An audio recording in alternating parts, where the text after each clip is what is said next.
Our topic for today is how do we study history?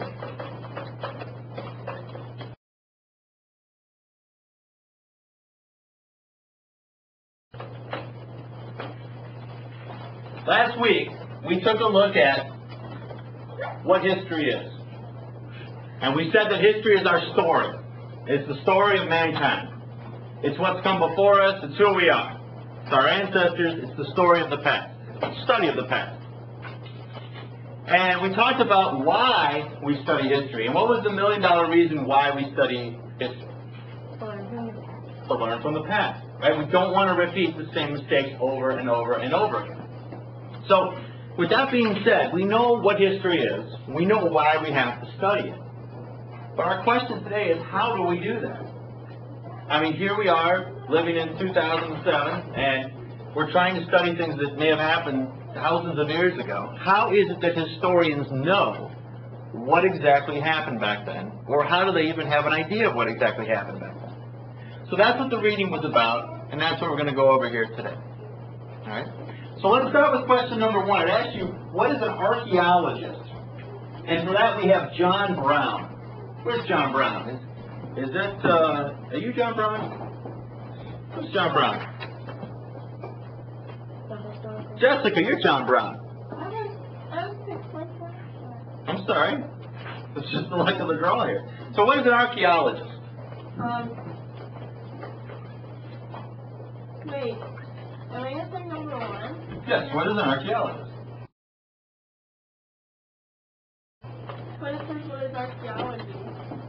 Well, that type of question. Okay. All right, tell us where archaeology is. Archaeology is a scientific study of people, of the past, their culture, and their relationship with their environment. There you go.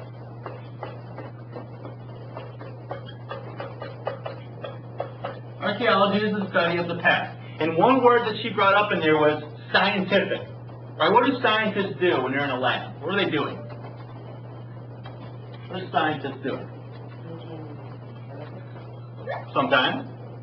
But why are they making those chemicals? What's the goal in the lab? What are they trying to accomplish?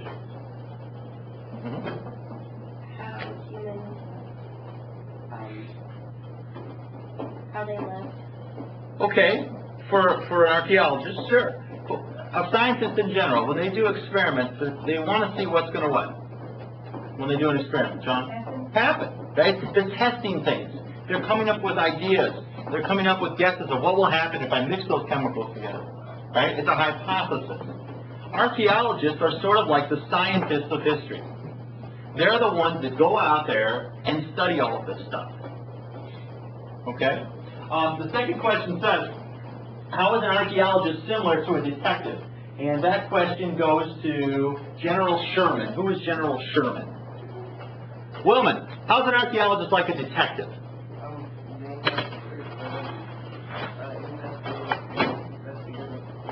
Sure, right? An archaeologist looks for clues. Just like you might have a detective looking for clues. Okay, when there's a crime, a detective goes out and they look around. They look for DNA samples, and they look for blood, and they look for scratches in the wall, and all those different things that you see on television, right? An archaeologist does the same thing. Okay, if I'm an archaeologist who wants to study the Anasazi Indians, I'm going to go out to Arizona and New Mexico. I'm going to go down those rivers that they used to live on. I'm going to look at their homes that they dug out of the side of those cliffs. I'm going to dig around to see if I can find clues, see if I can find artifacts. Anybody know what's an artifact? What's an artifact? Isn't it like a bone you find, like in the ground? It could be a bone, right? Something that you find in the ground that was what? Well, that is what? From the past. Right? So if I'm in an Anasazi house and I'm digging up the dirt and I find a clay pot that the Anasazi used, that's an example of an artifact. Okay, so an archaeologist will go out there and then look for those clues. And after they find those clues, who's James Monroe? Where does the archaeologist go? Where does the archaeologist spend most of their time? In a lab. In a lab. Right? An archaeologist digs up those clues and then they go to a lab. Inside the lab, they do tests on all the things that they found, on all the artifacts that they found. They do tests. They can tell how old things are. They can take a look at different things and say, wow, you know, this is made of whatever type of material it is. And by doing those tests, they start to find out more and more and more about the people that they're studying. So an archaeologist is similar to a scientist, similar to a detective. They're trying to unravel the mystery. What can we learn about these people years and years ago? Okay. Archaeologists will first try and find what are called primary sources.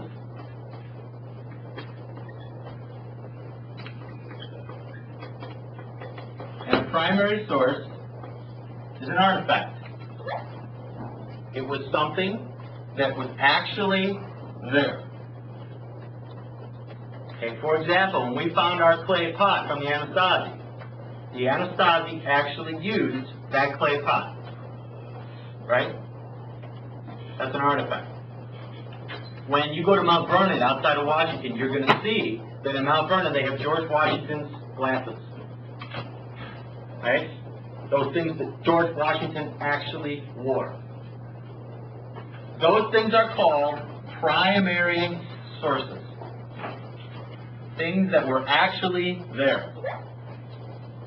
How many of you ever taken an art class before? Right? What are primary colors? What's the primary color? Oh. Everybody know? The color you can't mix two colors and make that color. Okay, it's a color that can't be made with other colors, but what can you do with those colors? What can you do with primary colors? Well, you can make every other color, right? They're sort of the base of everything. So you take your primary colors and you mix them together, and what kind of colors do you get? Secondary colors. You remember, have you done this like in grade school, right? You take your primary colors, you mix them together, you get your secondary colors.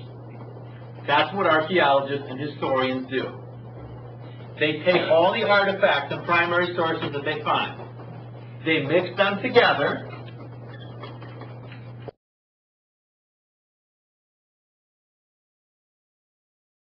and they get what are called secondary sources.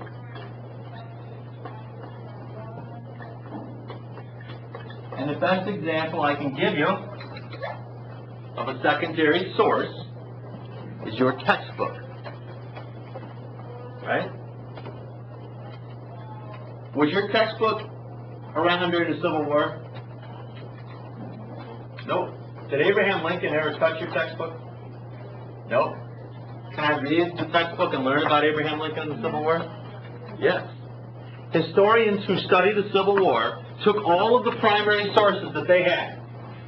They had Lincoln's diary. They had old bullets. They had all kinds of letters home from different people. They had all these primary sources, and they mixed them together, and then they put it in what's called a secondary source so that you can understand it better. Okay? If we had to learn from just primary sources, it would be hard. If I had to bring in all the stuff about the Civil War. Here's a bullet. Here's Lincoln's diary. Plus, there's not that many of them around. There's lots of social studies books.